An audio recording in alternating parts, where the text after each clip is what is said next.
Hello,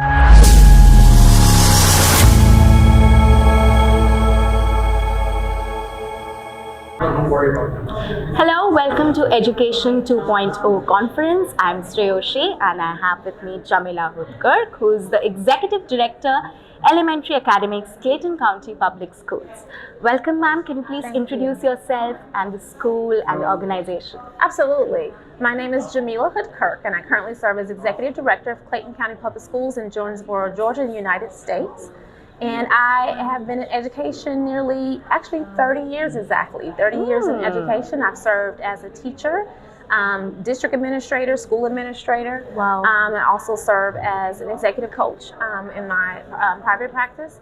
But I support instructional practices in my school district, early literacy, and programs that really promote equity and inclusion for our students in Clayton County Public Schools. We're nearly the 5th largest school district in our state of Georgia, with about approximately 52,000 students and over 70 languages. So very diverse population, and I'm really excited to be here today. Wow, that really sounds very, very passionate and all-inclusive. So what drives your passion for education and leadership, especially after nearly 3 decades, as you mentioned? Yeah, so what really drives my passion would be people and the possibility. I really thrive on leadership, as well as seeing our students really thrive and building communities and strengthening communities that really support instruction for our students and scholars, and just really seeing them thrive and grow to be productive citizens in our community. So my 30 years of education has really been focused on supporting teachers and families and students, because I truly believe that it's just not just about what's in the 4 walls of our school. It's really about feeding a community. So that's really has pushed my passion. Wow. And talking of that, any specific pivotal moment that you can share with all of us that has literally shaped your leadership philosophy? You know, that's an interesting question, because I truly believe that leadership is constantly evolving. Of course. And so I really cannot pinpoint. There have been many points that have developed or provided insight on how I want to show up and how I want to lead, whether it's through the families that I serve, or whether it's through the teachers that I support, or even my own personal, being a mother and a wife, being a breast cancer survivor. So all of those moments have been pivotal and have shaped who I am. But mainly, I think I've wanted to really come across as a transformational leader, someone that inspires others to want to lead, but also inspire others to grow and to be authentic in themselves. And you just mentioned about your role as a mother and a wife, and I was just coming to that. How do you able to balance professional commitments and personal roles? You know, it's been challenging but rewarding, to the point where I have 5 beautiful children, 4 boys and 1 girl, ranging from 30 all the way to 7. And they have been part of my why. And just really, you know, I want this world to be a better place for them. Balancing it has been challenging, but what I've learned through my journey is that it's not really about trying to do it all. Yes. It's really about prioritizing what is important. That's important. At that time, and that can change depending on where you are in your life and in your career. But also that staying grounded in who I am and really showing up authentically, so that my children and their children will look back and say that mom was doing what she really passionately loved to do. Yes. And hopefully that really will resonate with them as well. But balancing it all really, I wrote a book, Amazon bestseller, with some colleagues, and we wrote about leading with balance, and we really discovered through our journey it's really about prioritizing. And I think there's a misconception that you have to do it all at the same time, and that's not true. I think that's very rightly said. Prioritizing is the main thing. Yes. So what's next for you? Everybody wants to know. Oh, what's next for me?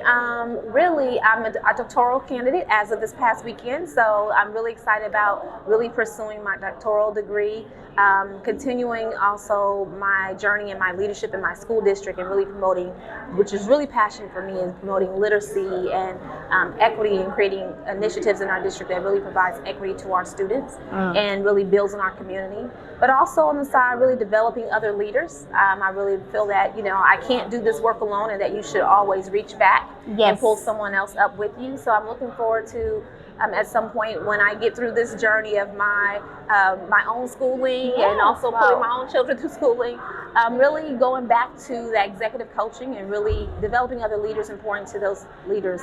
And so right now I'm still getting that benefit in my school district where I get to work with other principals and leaders and those who've been my colleagues and those who've come after me, and really to share some of my journey and really support them in their efforts of really building homeschool healthy communities. So really thinking about what we talked about earlier, that village model, and really tapping into that. Wow, amazing. Any advice you would like to give for the aspiring leaders, educators who want to follow your footsteps? Absolutely. One thing I would say is lead with passion, not with position. I think that's important. You know, remember what your why is. That is also important. Also make sure you bring someone else with you along the way. I think that is also important. And I really think that you should just be, also be well. You know, wellness and setting boundaries and taking care of self.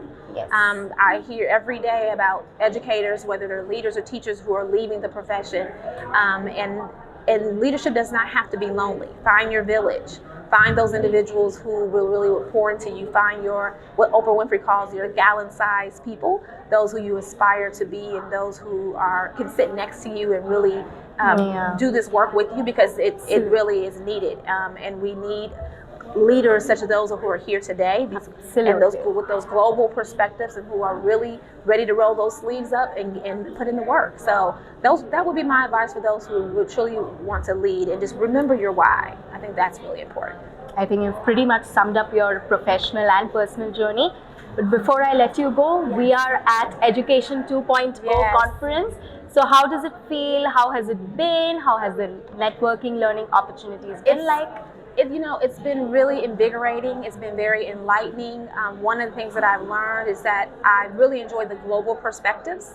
But what I realize is that although we may come from different areas, we have a common goal, which is really to make sure that the children are well, that we really want thriving communities wherever we are from.